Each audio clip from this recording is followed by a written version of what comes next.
Yes? What do you want to know? What's there to say? It's just stupidity. The cop kind. Our precincts can't decide if Martinez is part of Jamrock or the Industrial Harbor. Yours or mine, as if we somehow own parts of the city. Typical street gang mentality. So we've let the Union make a mockery of law enforcement here. And now it's come to its natural conclusion. Well, sort of. It's less a matter of who gets to police Martinez than who has to. It's an orphan district, in other words. I think the dispatch desk just told both our stations about the hanging. There was quite the brouhaha at the 57th, I can tell you that. Time to settle it, they said. Cop off. But I assure you, I am not their finest or toughest with 102 cases solved. What I am is least interested in a pissing competition. So, he volunteered to represent the 57th, but not out of competitiveness. On the contrary. Yes, I'm an unrepentant spoilsport. Martinez? Nothing. It's just a puddle at the end of some drain pipe. No one cares about this place. They care about sports. Most of our colleagues don't even know how to get here. North of the interchange doesn't exist.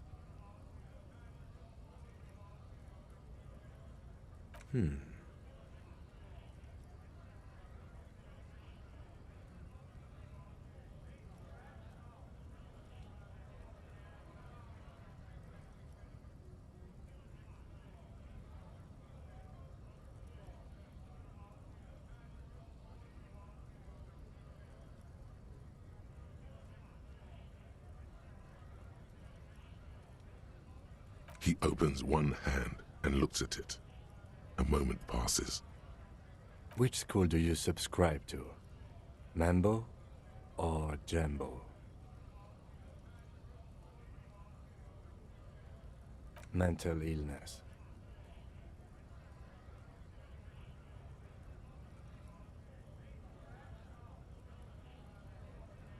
Yes. It's always good to have a police officer who can see and feel. Was there anything else you wanted to ask about the competition? If not, we should move.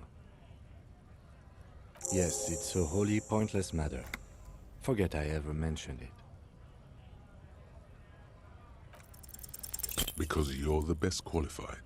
No, that doesn't seem right.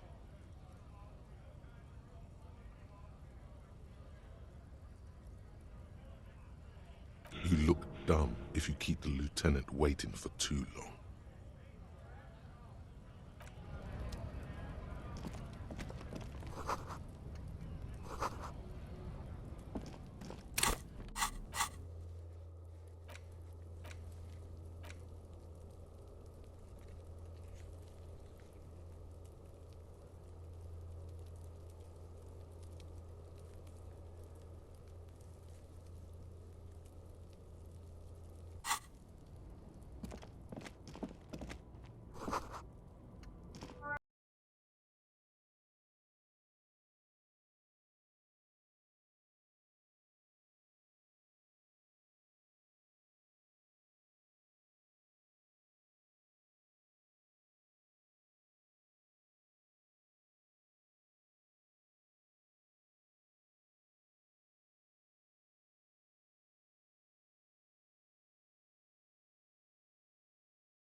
Inside, you see a set of steering levers, a radio microphone, a pull-out toolbox, and the soft glow of the fuel preheater gauge.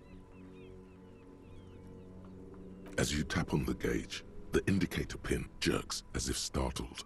It's in the large orange sector, indicating the engine is warm. Next to the gauge is a red switch labeled heat. There's no use pressing the heat button. It won't start without the ignition key. Translation. We're not going anywhere right now. Alternative translation. Don't even think you can drive my MC. This is Precinct 57. How may I assist you? Of course. What is the number, officer? Yes, hold on. Her number is 005 1944 298. Received. Hold on, officer.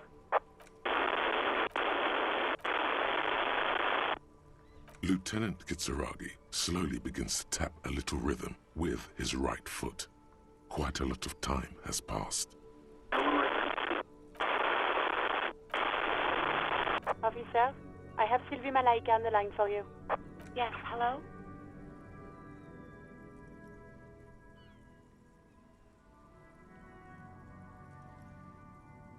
Oh, right. Hello, officer. What can I do for you? There is no resentment in her tone. She wants you to ask her out. No question about it. You mean, why did I leave the bar? Honestly, I'm not really comfortable discussing it with you, sir. Let's just say I left because I needed to get away from someone. You know whom? What? No, why would you even think that?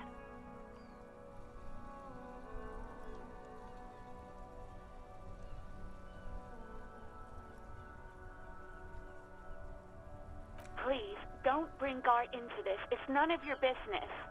I already said I don't want to talk about this. You're messing everything up again.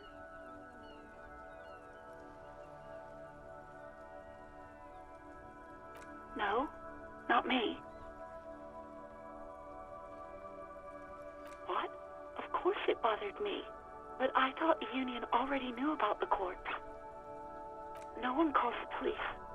The union would get angry. You know, what the union says goes. People listen to them and they take care of their own, which is like everyone here.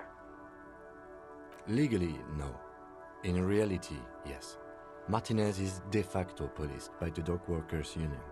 Words are not necessary to feel the lieutenant's discontent for the situation.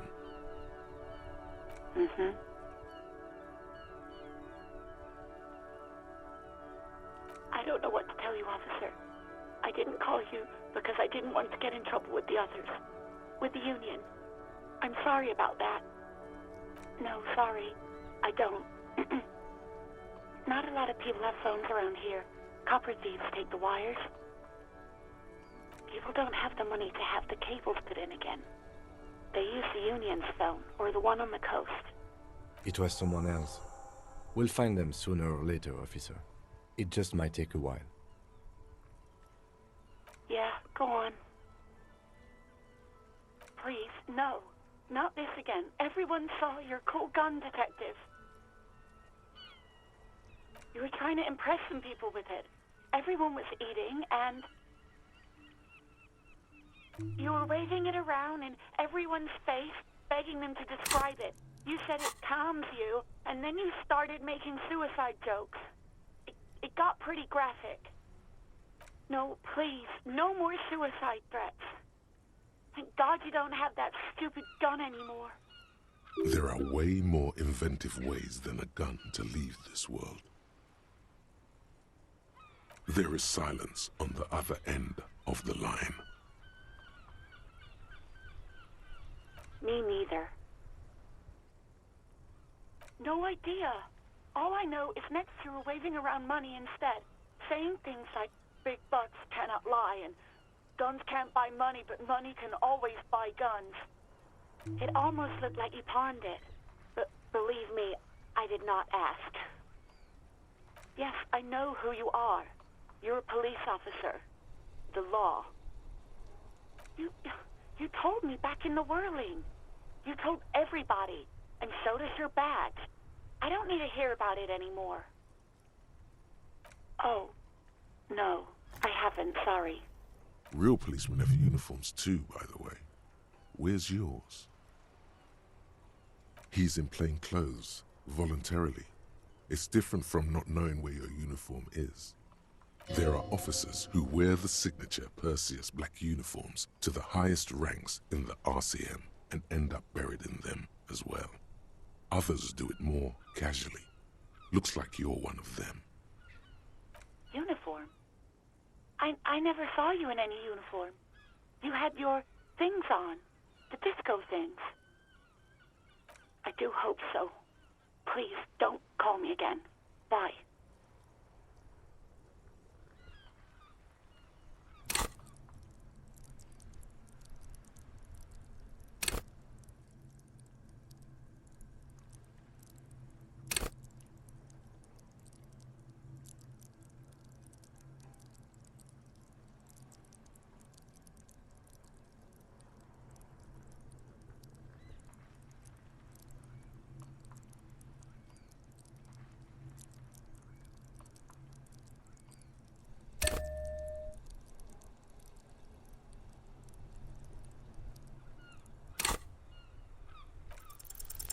Yes, you have obviously done something to upset her at the Whirling in Rags when she was still working there.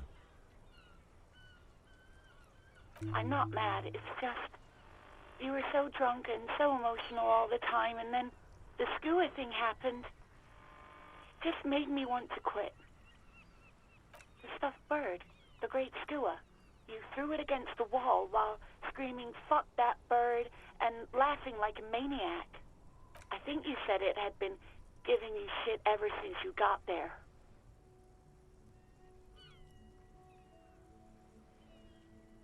Yes, well...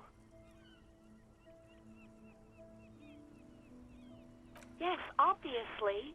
You were the worst client I've ever seen. And I have seen so many assholes in this place. I've had sailors fighting, union guys grabbing my ass, kids stealing booze. Once a guy was glued to the karaoke machine every night for 2 months.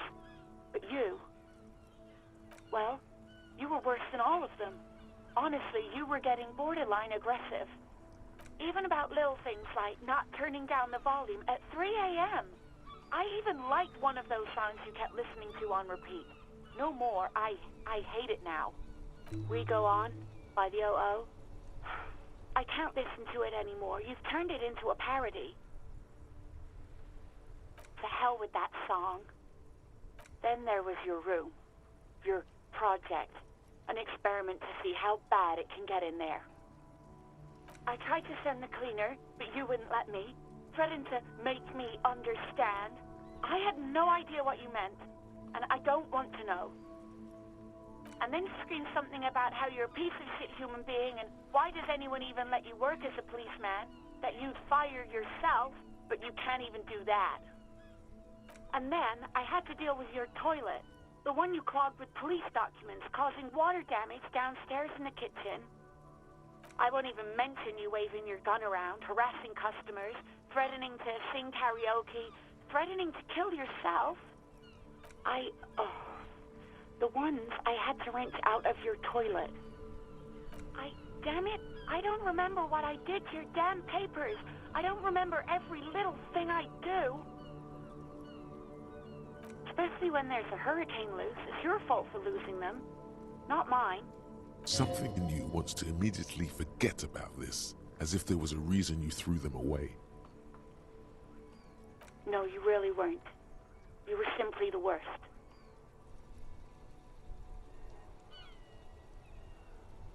God, I knew I shouldn't have brought it up. Just try not to call me again, and let's pretend it never happened. Wait, really? No, this is absolutely not true. I like Garte. I really do. No, I was actually flattered. I've always liked him. It was just bad timing, with the corpse and all that.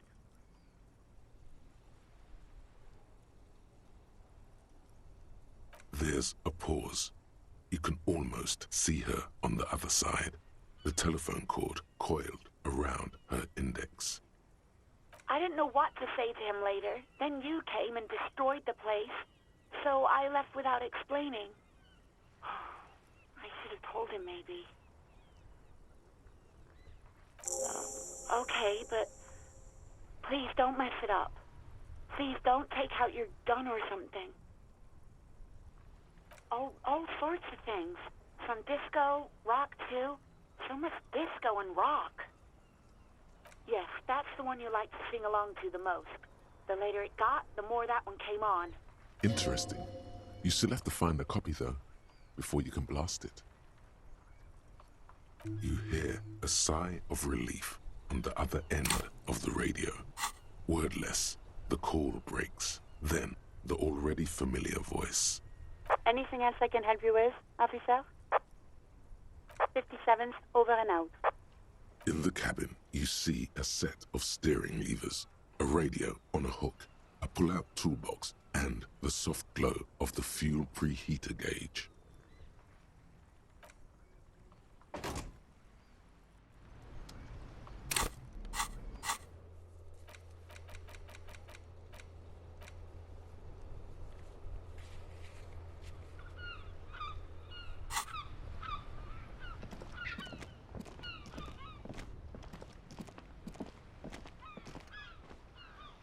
Yes?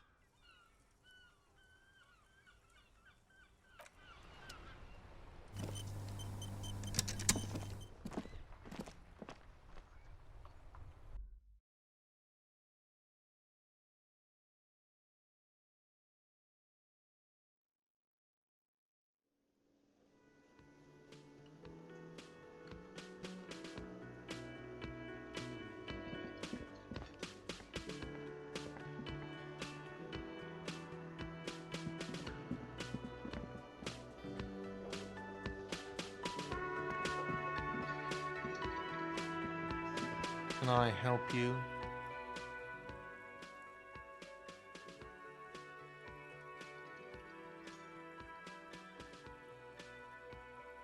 Wait, what?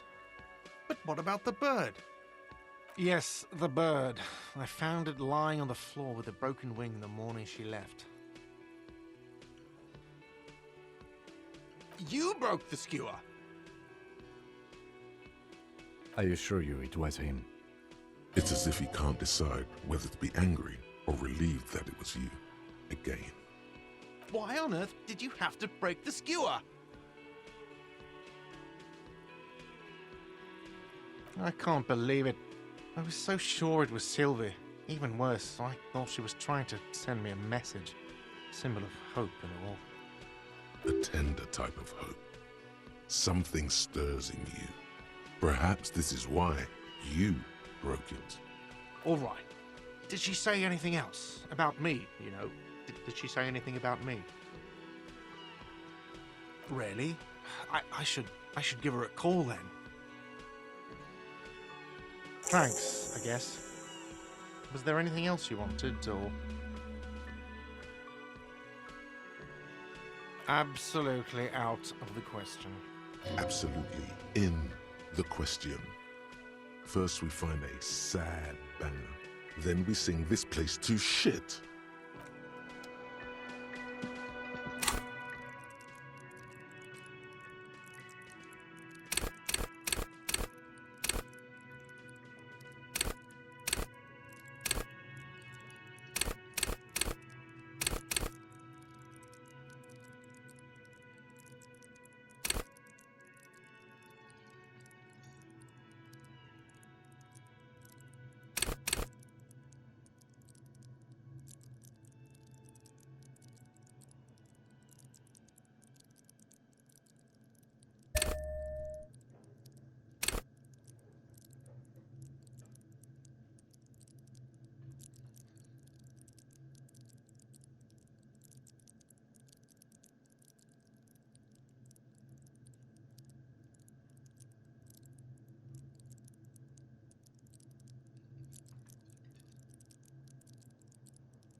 You see a set of tire tracks in